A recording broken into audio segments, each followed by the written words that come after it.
In this video, you will learn how to balance work and life successfully. As they say, all work and no play makes Jack a dull boy. When did you last enjoy a nice time without worrying about work or your next assignment? Chances are you cannot remember. In the fast-paced capitalist world that we live in today, most of us are so consumed by our jobs that we fail to create time for social life. This is how you can balance between work and life successfully. Number 1, list your life priorities. Don't try to finish everything or you will quickly burn out. Instead, figure out your professional and personal essentials and rank them. Maybe that involves spending time with your family, working well and exercising 4 times a week, or perhaps it's getting a promotion, learning to code, or gardening. Whatever your priorities are, use them to organize your to-do list and figure out the things you can cut. Number 2, set an alarm for the end of your workday. Commit to shutting down your computer as soon as the alarm sounds. Begin winding down your tasks at least 30 minutes before the alarm is scheduled to go off, ensuring you don't have to log off abruptly during a task.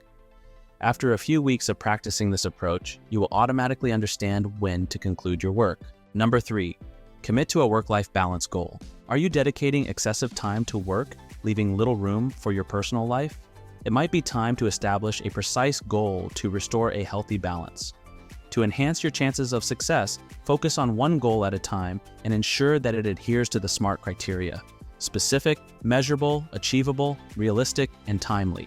For example, rather than a non-SMART goal like "I'll reduce my work hours," opt for a SMART goal such as "I will consistently log off before 6:30 p.m. on at least 3 evenings every week for the next month." Number 4, make plans after work. To ensure you stick to your designated stopping time, schedule social engagements with a friend or family member.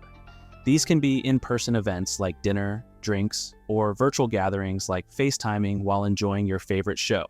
Include these commitments in your calendar to give them a sense of importance and legitimacy. Number 5, dedicate 1 or 2 nights a week to a recurring activity. This could involve participating in a workout class you genuinely like, joining a nearby bowling league, or designating Wednesday evenings as bake a cake night.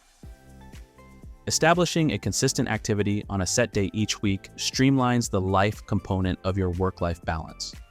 It simplifies coordinating activities with friends as you won't need to struggle to find mutually free time. Number 6, schedule alone time.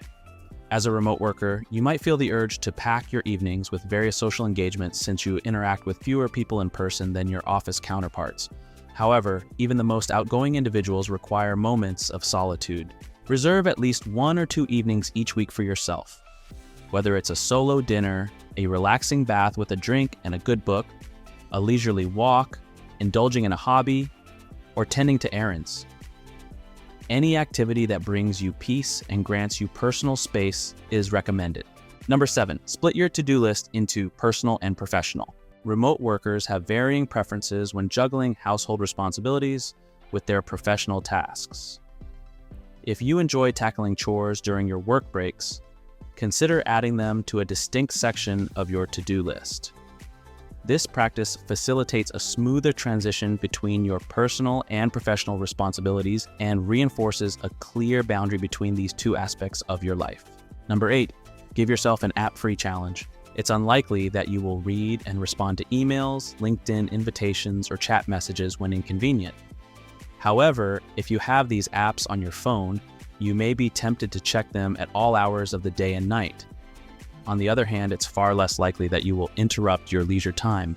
Leave the couch, head to your home office, and boot up your computer just to check your work email. To regain control, pick the apps you primarily use for work and challenge yourself to delete them for a day or 2. If this proves successful, take it a step further by committing to a week without them. After completing this challenge a few times, you will become more comfortable permanently keeping email, chat, and similar apps off your phone. Number 9, schedule notifications to start and stop with your work hours. To reduce the temptation of checking your chat messages late at night or immediately upon waking, set your notifications to be active from 9 a.m. to 6 p.m., aligning with your working hours. If you are using Slack, you can locate the notification schedule option in the menu. For Microsoft Teams, this feature is called Quiet Hours. This adjustment ensures you won't receive notifications outside your specified hours, even if people send you emails or messages. Number 10, don't share your cell phone number. Given the various communication tools available, your team or boss typically shouldn't require your phone number. It's essential not to invite after-hours calls or texts.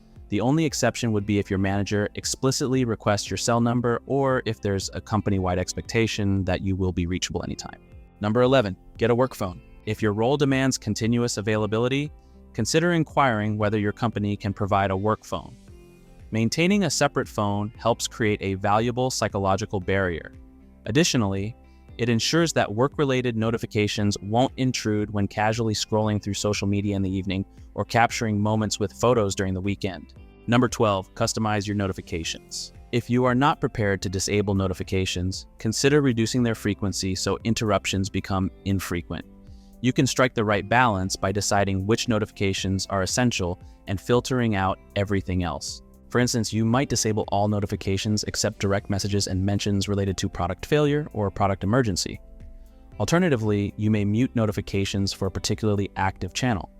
The key is to determine what configuration best suits your needs. Number 13, track how much personal time you spend doing work on your phone. To gauge the considerable time you are dedicating to email, LinkedIn, chat, and other work-related apps each day. Access screen time on iOS or digital well-being on Android. Sum up your professional app usage duration, and then include this time in the total hours you are already devoting to your daily workload. If the tally exceeds 9 hours or more, it's a clear sign that you need to establish more rigorous boundaries. Number 14, set limits on work apps. If you are not ready to remove work-related tools from your phone, limit how often you use them. iOS users can do this in screen time, allowing you to cap how many minutes or hours per day you can open a specific app. Have you reached the limit? Apple allows you to snooze, use the app for 15 more minutes, or entirely ignore that day's limit. Number 15, don't sleep with your phone by your bed. Does this scenario ring a bell? You wake up, reach for your phone to check the time, spot an email notification, and before you know it, you are immersed in your inbox and fully awake at 5:45 a.m. Safeguard your sleep by keeping your phone in a different room, or at the very least, place it across the room. Consider getting a traditional clock for your bedside table as a viable alternative. Number 16, enable airplane mode at night, then turn off your Wi-Fi. This simple two-step approach will prevent you from browsing the web or using internet-dependent apps. However, it allows access to essential functions like your camera, photos, flashlight, and calculator. Additionally, you can read ebooks or listen to previously downloaded podcasts on your phone. Challenge yourself to maintain airplane mode for at least 45 minutes after waking up. Number 17, don't work from bed. Although reclining on your pillows while working might feel comfortable, it can disrupt your work-life balance. It's crucial to establish distinct boundaries between your professional and personal life. Otherwise, you'll constantly find yourself straddling the two.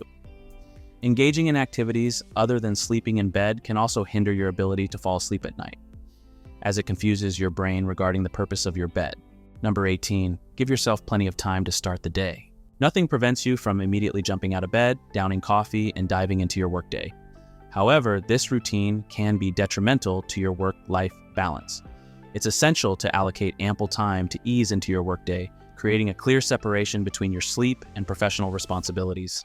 Number 19, give yourself time to wind down before bed so you can rest. If you send off last-minute emails right before you switch off your light and head to bed, it erases the line between your professional and personal life. Furthermore, the artificial blue light emitted by your phone or computer disrupts your body's natural rhythms, making it more challenging to drift into a peaceful sleep. Allocate some time to detach from work, indulge in a hobby you love, and relax before retiring for the night. Number 20, match your calendar working hours to your schedule. Many calendar and scheduling applications, such as Google Calendar and Microsoft Outlook, offer the feature to establish personalized working hours.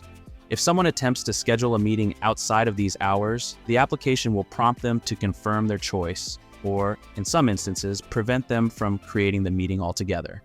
This is a valuable tool for safeguarding your early morning and evening periods, ensuring you have the necessary time for relaxation. Lastly, don't take your work on vacation. This entails refraining from responding to emails, checking chat messages, or perusing updates on the internet. While you might believe that sending a few swift replies while you are away from the office demonstrates your commitment to the company, it detracts from your vacation's quality, leaving you less refreshed upon its conclusion. As you have seen, you can actually balance between work and life regardless of the kind of job you do. After all work with no play, as they say, makes Jack a dull boy. Thank you for watching till the end. Remember to give this video a thumbs up and subscribe to the channel if you are visiting for the first time. Till next time, bye.